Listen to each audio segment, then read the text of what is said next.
¿Qué tal, hermanos? Buenas tardes. Ay, ya moví esto. Qué bueno que nuevamente estamos aquí ya haciendo una nueva clase de lo que es la historia de la iglesia cristiana. Y hoy nos va a tocar otro prereformista llamado Jan Hus o Juan Hus, como también se le conoce, ¿sí? Y entonces, ¿qué les parece si vamos a empezar? Voy a tener otra presentación de PowerPoint, entonces los voy a poner. Entonces voy a hacer un pequeño movimiento aquí. Permítame un momento para que se pueda ver y yo me voy a hacer un poquito más chiquito y ponerme hasta arriba. ¿De acuerdo? Aquí está. Ahí estamos, ¿sí? Bueno, esta es la historia de la iglesia cristiana, es la clase número 8 y como les decía, pues vamos a ver la historia de Juan Hus o Han Hus, ¿sí? Uno de los precursores de la gran reforma del siglo XVI, ¿sí? Fue un joven profesor checo llamado Han Hus o Juan Hus, ¿sí? Él nació en el año 370 aproximadamente y era originario de Husenit. Hay otras versiones que dicen Husinet, ¿sí?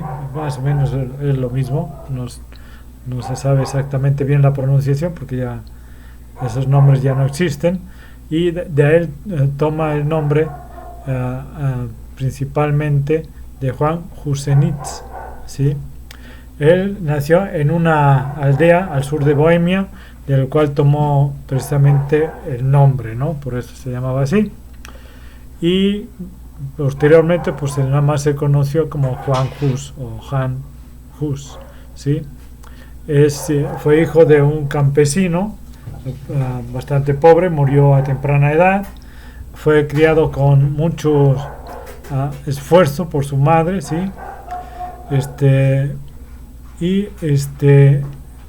Fue también un joven pues brillante, pese a venir de una familia pobre, ¿sí? Pero acuérdense que en aquella época pues eso tenía mucho peso, ¿sí?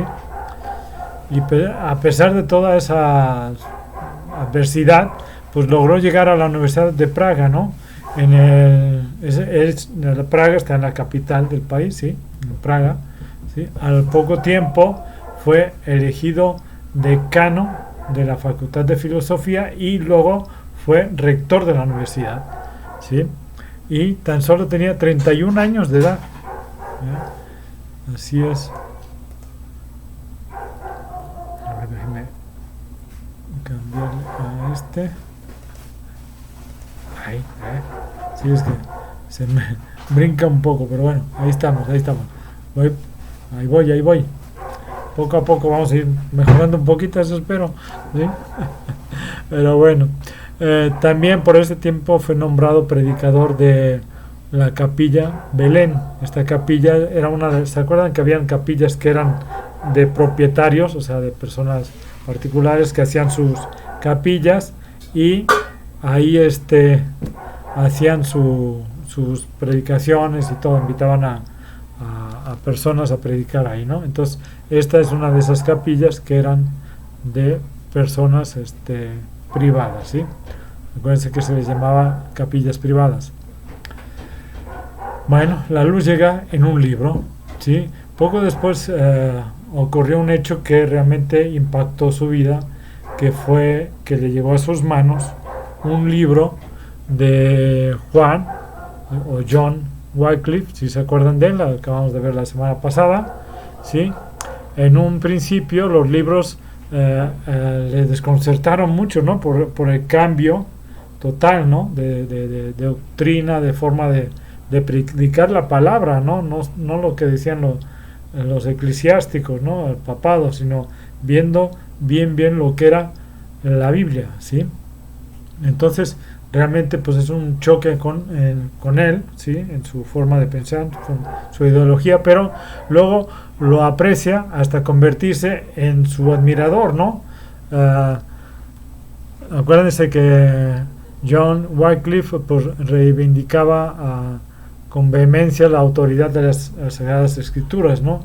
Al tiempo que denunciaba la corrupción que había en el papado, ¿sí?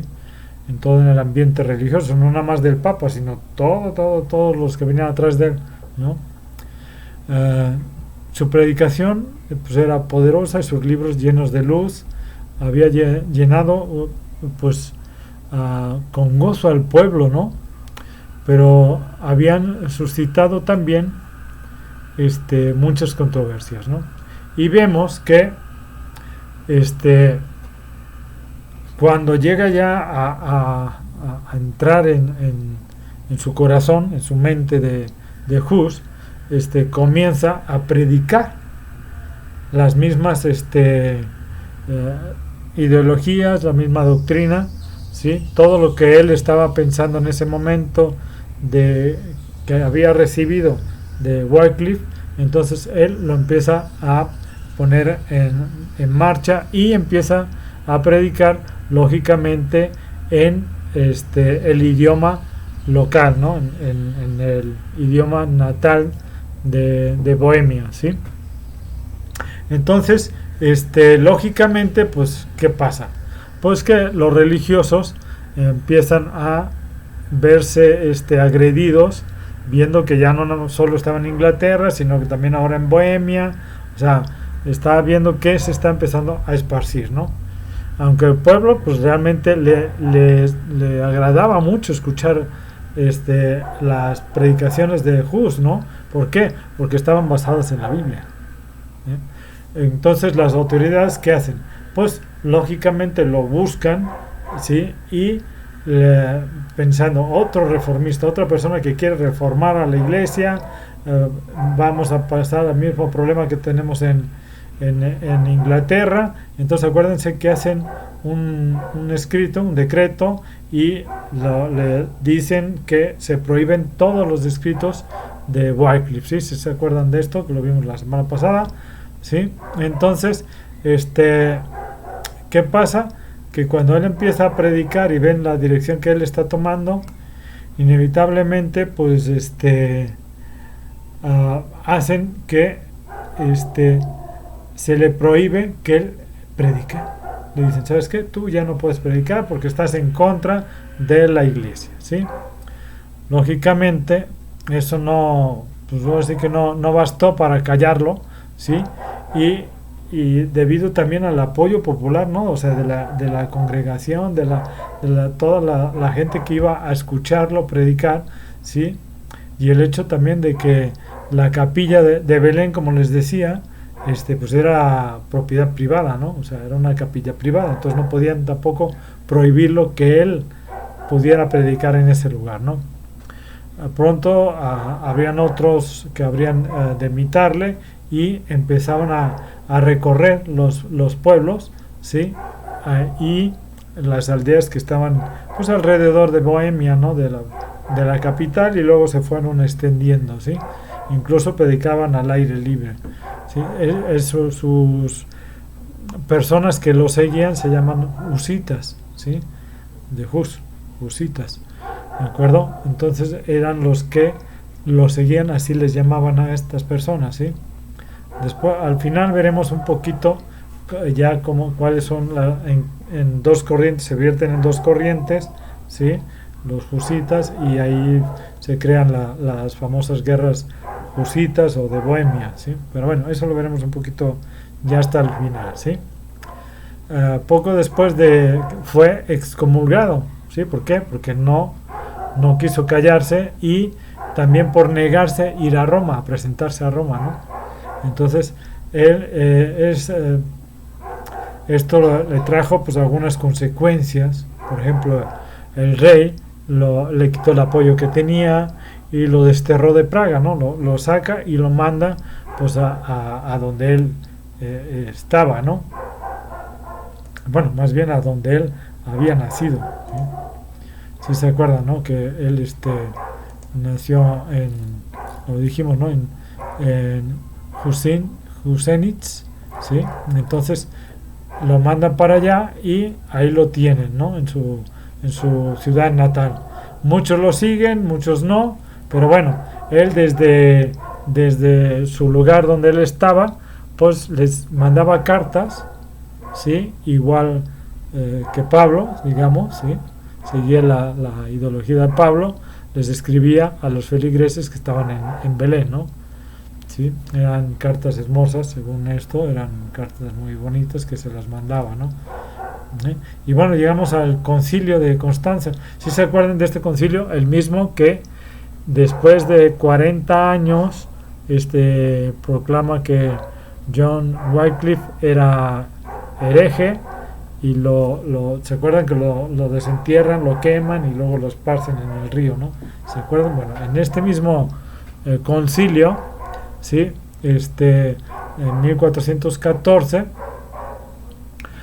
convoca la Iglesia romana, ¿sí? Convoca a este concilio y le pide que vaya él a Alemania, ¿no? A Constanza, ¿sí? Y como el rey lo tenía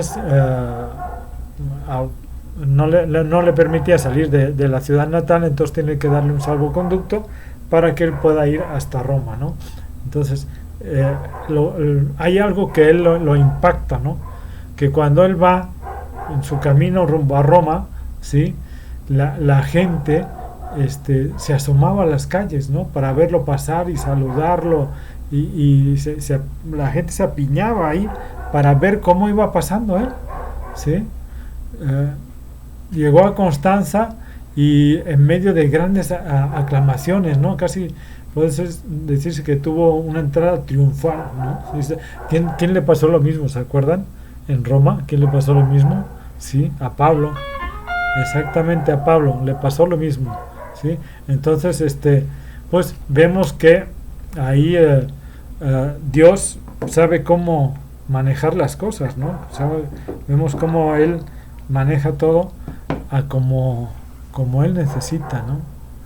Vemos como la palabra de Dios siempre se esparce y vemos cómo la gente lo seguía, ¿no? ¿Por qué? Porque había escuchado de él y había notado que no era lo mismo que lo que predicaban los sacerdotes, los obispos, lo que decía el Papa, sino al contrario, ¿no? Que era algo que realmente podía llegar hasta al corazón de las personas. ¿Por qué? Pues porque era la palabra de Dios, era la Biblia lo que estaban predicando estas personas, ¿sí? Por eso es que la gente los seguía tanto, ¿no? ¿Sí? Entonces, vemos que no dejaba de asombrarse el trato que él recibía, ¿no? Él pensaba que era un proscrito, o sea, un hereje, ¿sí? Una persona condenada, ¿sí? Y ahora ve que el enemigo nada más estaba en Bohemia, porque realmente los demás lo estaba vitoreando, ¿no? ¿Sí? La ciudad estaba conmovida, ¿no? ¿Sí? Entonces vemos que la iglesia romana en ese momento, acuérdense que atravesaba pues momentos difíciles, peores momentos bastante fuertes. Si se acuerdan que se había dividido, luego habían 2 papas y luego 3, porque dijeron no, esos papas ya no son, y pusieron a otro y los otros dijeron no, ¿cómo tú vas a venir a quitarnos a nosotros, no? Entonces había un problema ahí fuerte de todo eso, pero bueno, entre tanto fue llamado en lo que el concilio estaba reunido y estaban viendo lo de John Wycliffe, él es llamado ante el Papa, ¿no? Y estando allí entra al papado, al palacio papal, y en ese momento es tomado preso, ¿sí?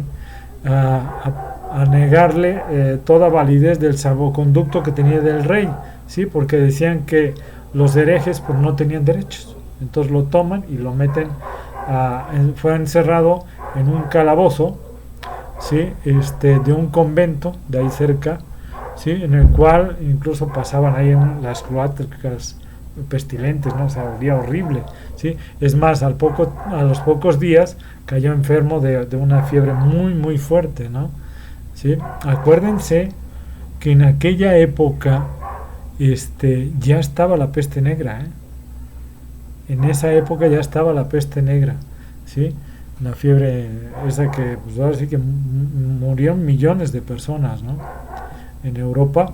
Entonces, ya en esa época había mucha gente que moría de esto, ¿sí? Entonces a él le dio temperatura muy fuerte, ¿no? Pero bueno, un amigo noble de él, Juan Clum, intentó ayudarle ante el emperador, pero las órdenes pues no fueron acatadas porque la autoridad religiosa tenía mucho más poder que la secular. Acuérdense que en aquella época esto era, hija, lo más grande que podía haber es lo que decía el Papa, ¿no? Si se acuerdan, ¿no?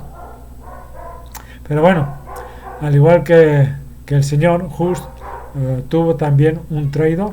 Fíjense, uno de sus antiguos amigos encabezó la confabulación de quienes procuraban encarcelarle y ponerle ante los miembros del concilio, ¿no? O sea, así que lo vendieron también. Durante el encierro experimentó pues toda clase de privaciones, ¿no? O sea, acuérdense que en aquella época caías en una cárcel y a veces ni se acordaban de ti, ¿no? Le trajeron mucho dolor, pero eso también suavizó su carácter. Tenía un carácter muy impetuoso, muy fuerte, ¿sí? Muy explosivo, y entonces eso lo que hizo es que lo fue haciendo que entrara humildad en él, que su carácter fuera menguando. Acuérdense que dice Pablo, que mengue yo para que tú crezcas, ¿no? Si se acuerdan en la Biblia.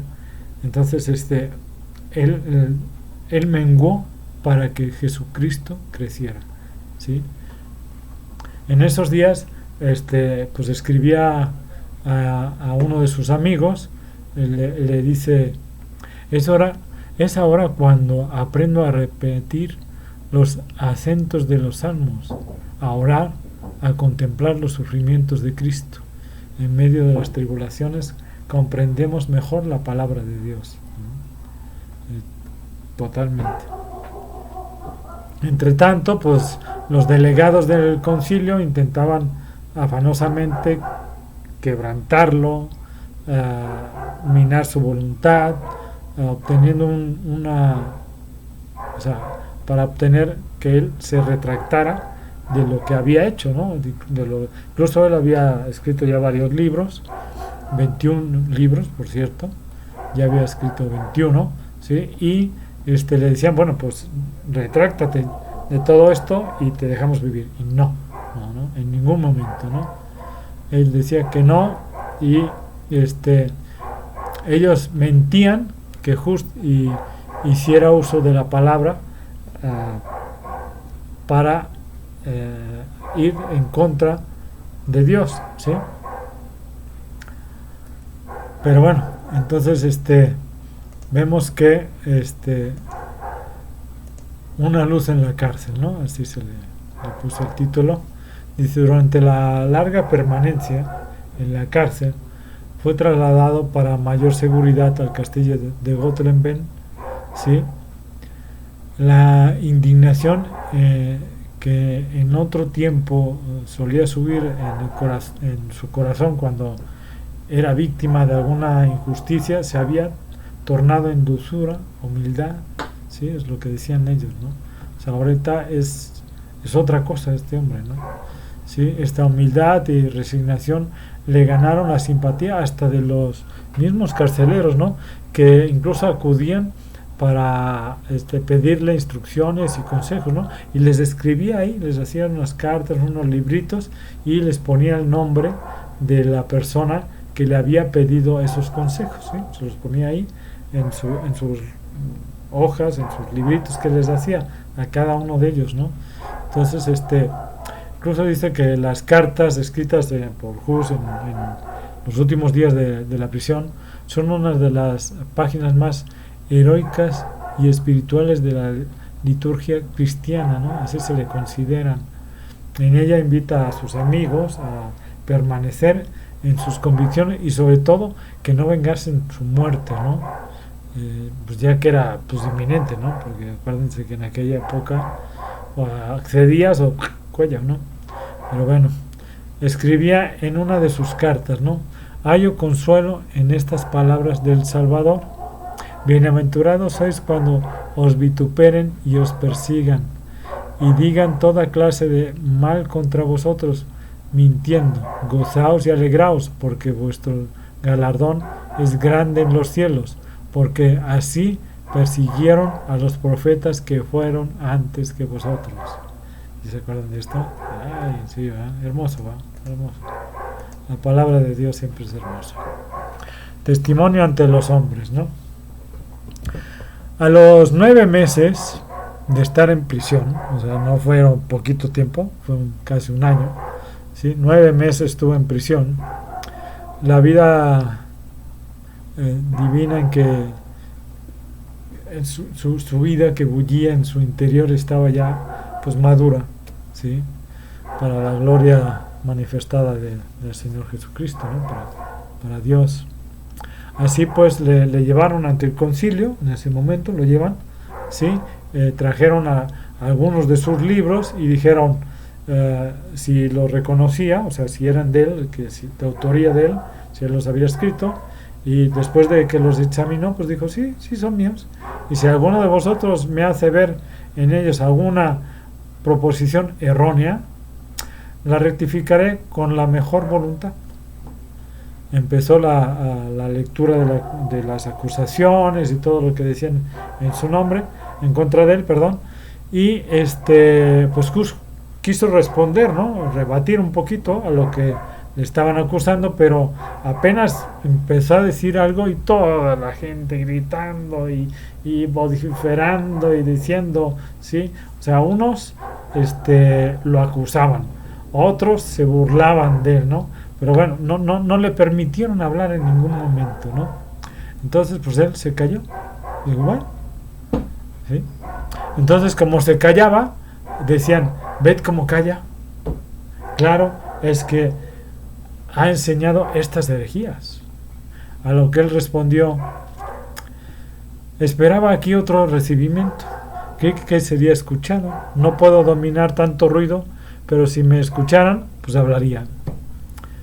Ese fue el primer día, no fue posible que se consiguiera una solución en ese momento. Y entonces se solicita, se aplaza la sesión y se solicita que venga el emperador para el siguiente día. ¿Sí? Entonces, permítame tantito.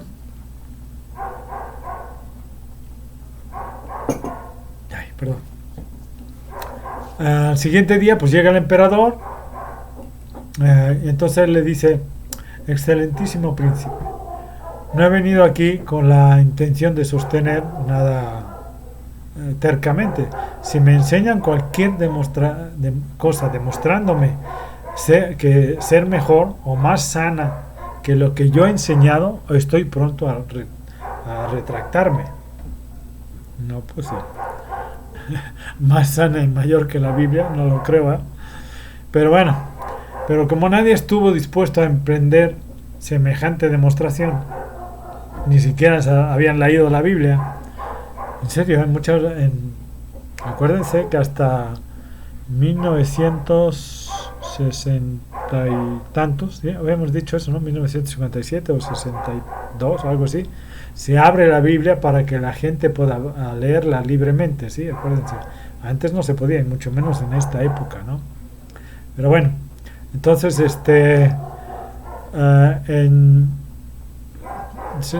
nadie pudo demostrarle lo contrario, por lo tanto termina la sesión, hay una tercera sesión al día siguiente, me presentan 26 artículos escritos contrarios a los dogmas de la Iglesia, según esto.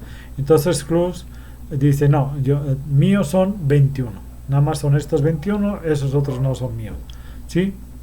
Y dio algunas explicaciones que no satisfizo al concilio, ¿no? Ya saben cómo se ponían, ¿no? Pero bueno, el emperador amenazó con llevarlo a la hoguera, pero Hus contestó que él se atenía a la sentencia de Jesucristo, el Todopoderoso, ¿no? El juez todopoderoso, que no juzgaría por falsos testimonios.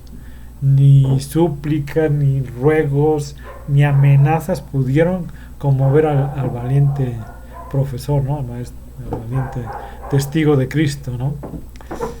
El Señor, en su misericordia, hizo que a través de él pues brillara la luz en ese lugar, ¿no? Ya lo hemos visto, ¿no? Anteriormente. Recuérdense que la semana pasada lo vimos con Wycliffe también en ese lugar, ¿no? Estaba la palabra de Dios ahí en ese lugar, el Espíritu Santo hablando, y la gente no podía verlo, ¿sí? No lo podía ver. Igual aquí, ¿no? Ellos no podían ver esa luz, ¿sí? Pero es algo que Satanás es el que obra ahí, ¿no? Para encerrar al hombre en sí mismo y impedir que pueda ver la luz, ¿no? Solo la luz llega cuando ves a Cristo. Si no lo ves, estás en tinieblas, en oscuridad, ¿no? El día final, ¿no? Bueno, el 6 de julio de 1415 fue llevado por última vez al concilio, y como no aceptaba retractarse, le humillaron, ¿sí? O sea, le quitaron las vestiduras de sacerdote. Acuérdense que él era sacerdote, iba vestido de sacerdote. Le quitan las vestiduras, todo lo que traía, ¿no? Luego le rasparon las yemas de los dedos con navaja, se las rasparon todas, ¿sí? Y le pusieron en la cabeza una corona triangular, ¿sí? Que decía, porque tenían pintado unos diablos, ¿no? Unos diablos ahí bien feos, y decía el heresiarca, o sea, el herético, ¿sí? Entonces, pues molestos, los prelados, o sea, todos los que estaban ahí, los obispos, toda la gente que estaba ahí de la iglesia católica, le dijeron en latín, yo se lo voy a decir en español, ¿sí? Entregamos tu alma al diablo. Sin embargo, Hus pues había entregado su alma a Dios, ¿sí? Y agregando dijo: yo llevo con alegría esta corona de aprobio por amor de que por mí la llevó de espinas. Wow, ¿no?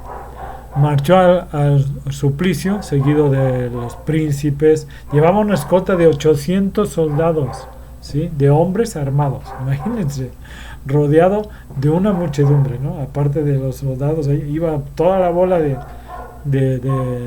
pues de todos los que seguían a la Grey Católica, o sea, al papado y a la gente de obispos, todos estos católicos, llevaba toda una bola ahí, ¿no? ¿Sí? Y pues es llevado, ¿no? Ya allá a la hoguera, ¿sí? Al llegar al lugar, pues Hus se arrodilla y repite algunos salmos, ¿no?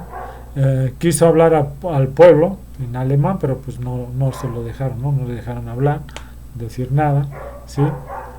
Y mientras oraba con los ojos alzados al cielo, pues se le cayó la coronita esa de papel que le pusieron, ¿sí? Entonces la vuelven a poner, ¿no? Y le dijeron que debía de quemarse con los diablos a quienes había servido, ¿no? Clavaron en tierra una estaca, enorme, ¿no? Una gran estaca, un tronco así bien grandote, ¿no? Al cual pues lo amarraron así por la espada, lo amarraron, ¿sí? Con le pusieron una cadena así de todo alrededor y lo amarraron ahí. Entonces como la habían puesto viendo al oriente, ¿sí? Entonces dicen, no, ¿cómo al oriente? No, tienen que ponerlo hacia el otro lado, ¿no? Entonces ya lo agarraron y lo voltearon hacia el occidente, ¿no? Porque no viera hacia ese lado,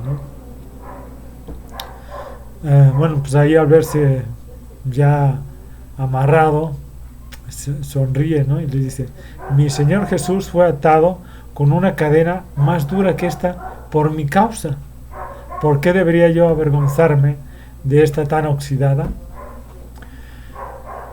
El lector palatino, así encontré la palabra, o sea, el verdugo, para que lo entendamos, le invitó, o sea, había un verdugo y había otro que hacía a la vez de confesor, ¿sí? ¿Sí? Le dice, retráctate, ¿no? Pero él le responde, tomo a Dios por testimonio de que nunca he enseñado herejías.